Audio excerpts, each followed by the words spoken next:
अस्सलाम वालेकुम my YouTube family. अल्हम्दुलिल्लाह अल्लाह के फजल करम और शुक्र के साथ मैं बिल्कुल ठीक ठाक हूँ। उम्मीद करती हूँ कि आप सब बहनें भी बिल्कुल ठीक ठाक होंगी। तो अभी अफ्तारी में ना काफ़ी टाइम पड़ा हुआ था, तो मैंने ना अपनी सब चीज़ों की प्रिपरेशन जो है ना वो पहले ही कर ली, क्योंकि मैं अक्सर ना लेट हो जाती हूँ अफ्तारी के टाइम पे ना। चीज़ें मुझसे ना प्रिपेयर नहीं होती और लेट होती हूँ मैं, अफ्तारी लेट हो जाती है मेरी। बच्चे तो खैर से कर लेते हैं, टाइम पे खाना शुरू कर लेते हैं, लेकिन मेरा टाइम जो है ना वो काफ़ी लेट हो जाता है। 5-10 मिनट बाद, 15 मिनट बाद ही मैं बाद में दस्तरखान में बैठती हूँ। इसलिए ना आज मैंने ना सबसे पहले अपनी चीज़ों की प्रिपरेशन की है। तो जो दही पहले सॉफ्ट काफ़ी हो चुके थे, पहले दही में भिगो के रखे थे, तो बाद में एक्स्ट्रा रायता भी डाल दिया, शेक बन चुका है और थोड़े से पापड़ भी बना दिए बच्चों को। और दही के लिए दूध भी बॉयल कर चुकी हूँ, बच्चों का दूध भी बन चुका है, और बाकी के जो बर्तन रह गए हैं थोड़े बहुत धोने वाले, इनको पहले धोऊँगी, किचन समेटूँगी अपना सारा। ये सब करने के बाद बाकी के काम शुरू होंगे। गई थी बाज़ार, तो बाज़ार से आके बाकी चीज़ें भी यहाँ पड़ी हुई हैं अभी, इनको भी उठाना है। स्टिचिंग के कुछ कपड़े मिले हैं, वो उठाने वाले हैं। इसके अलावा बाकी का जो कपड़ों का मैस है वो इधर इसी स्टैंड पे और टेबल पे पड़ा हुआ है। कुछ समझ नहीं आती किन चीज़ों को कैसे कहाँ रखूँ, कैसे मैनेज करूँ। बच्चों वाला घर है तो बहुत मुश्किल हो जाती है। तो ख़ैर लगे हाथ हो ही जाता है। थोड़ा बहुत कुछ कपड़े निकाले थे जिनके साथ कुछ मैचिंग करनी थी, कुछ चीज़ें लेके आनी थी, और साथ-साथ मैं सोच रही थी कि आजकल ना 1-2 दिन में ना अपने कमरों की भी सेटिंग कर लूँ। जैसे ही मूड हुआ, जैसे बना प्रोग्राम, तो इंशाल्लाह इसको पहले जो टाइम मिला फुर्सत में, तो उसी में मैंने ना कमरों की सेटिंग कर लेनी है 1-2 दिन में ही।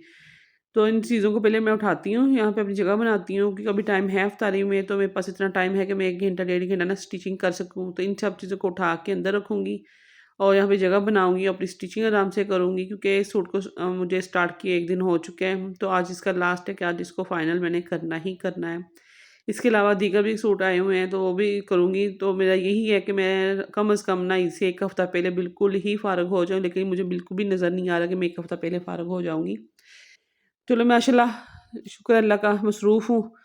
और इधर बच्चों के साथ बच्चे देख रहे हैं टीवी, टीवी देखने में मसरूफ़ हैं। इनको भी बोला है कि बेटा जगह छोड़ दो। इतने कामों में मसरूफ़ थी, इफ्तारी की, बाकी काम किए, इतने में फ़ोन आया कि आप आ जाएँ इधर अम्मी की तरफ। तो इधर मेरी भतीजियों ने ना अपने चाचू की सालगिरह के लिए कुछ अरेंजमेंट की हुई थी, छोटी-सी गैदरिंग थी। तो इमरजेंसी में बाय चांस उन्हें फ़ोन आया, तो हम उधर चले गए और बच्चों ने अच्छा टाइम स्पेंड किया, बहुत एन्जॉय किया बच्चों ने। तो ऐसी छोटी-छोटी खुशियाँ, छोटे-छोटे लम्हात को हमें बाँटना चाहिए, एन्जॉय करना चाहिए, एक-दूसरे के साथ शरीक होना चाहिए खुशी में। तो यही लम्हे होते हैं। तो ये सालगिरह करने के बाद जब बच्चे ने खा पी लिया, केक वगैरह सब कुछ एन्जॉय कर लिया, तो उसके बाद की कुछ क्लिप्स मैंने की थी। अगर थोड़ी-सी मिनी व्लॉग वगैरह डालूँगी 1-2 दिन में, जिसमें ज़्यादा थोड़ी-सी डिटेल होगी, बच्चों ने कैसे एन्जॉय किया, क्या कुछ किया। तो ये है नेक्स्ट मॉर्निंग, हम घर लेट नाइट आए थे, तो ये नेक्स्ट मॉर्निंग सुबह काम कर चुकी हूँ। मैंने रूम भी आज शिफ्ट कर लिया था इस तरफ, इस कमरे में।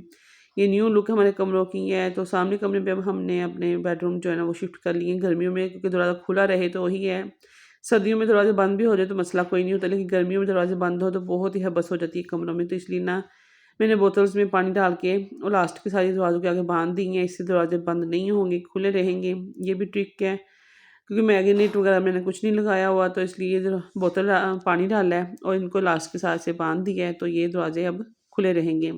इस कमरे को मैंने खाली कर लिया है, ऑलमोस्ट सिर्फ़ चारपाई और चेयर रखी हुई है, साइड टेबल है बस, और बाकी का मेरा स्टिचिंग का सामान सारा पड़ा हुआ है इस कमरे में।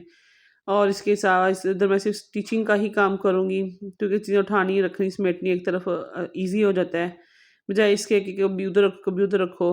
सर्दियों में इश्यू होता है कि कमरों में नहीं जाओ, सेम में बैठ जाती हूँ, तो लेकिन गर्मियों में कोई इश्यू नहीं है। अब ये सब चीज़ें उठाऊँगी और करूँगी, स्टिचिंग वगैरह बाकी काम रेगुलर हो चुके हैं। तो हिंदी सिस्टर यूट्यूब फैमिली को मेरा चैनल अच्छा लगा हो, पसंद आया हो, उनसे रिक्वेस्ट है कि मेरे चैनल को लाइक करें, सब्सक्राइब करें, शेयर करें। मिलती हूँ इंशाल्लाह आपसे नेक्स्ट